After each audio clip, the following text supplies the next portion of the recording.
Meanwhile, a Yolo County couple says they are lucky to be alive tonight after being caught in those wildfires. And they didn't just see the fire, they felt it when their car burst into flames. ABC 10's Luke Clary is live in studio tonight, and such a powerful story of survival, Luke. Well, Laura, Chris, Don and Karen Clark got a lot more than they bargained for on their annual vacation. The unreal video you're about to see, and a lifelong connection to a family in Hawaii.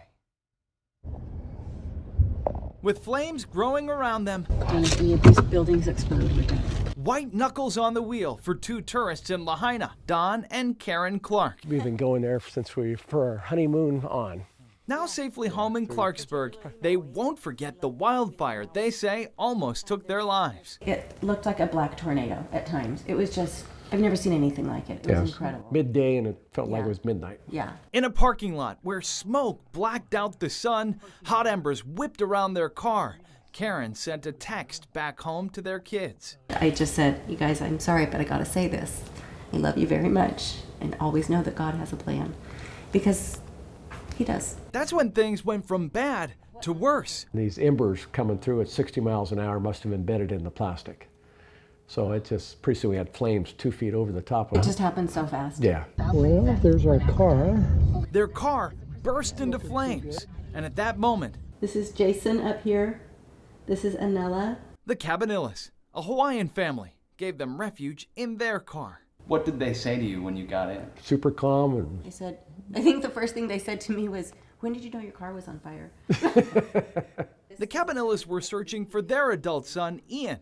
They'd been separated in the chaos until this moment. Oh, hallelujah. That's your son, right? It must have felt miraculous. they truly did. There was just only a few cars in that whole area. So for them to get back to that spot. Yeah. And together, all of them made their way through a gauntlet of fire to safety. But when the Clarks got home, they learned the Cabanillas lost theirs. We just wish and hope and pray that they can rebuild. Now they're keeping in touch and doing their small part. How many do you think you've collected? Oh gosh.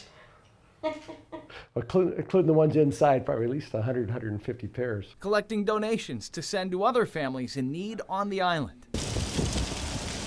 A dramatic escape, a chance encounter, and now a mission to help those who lost everything. We just hope that out of this tragedy, beauty can be made.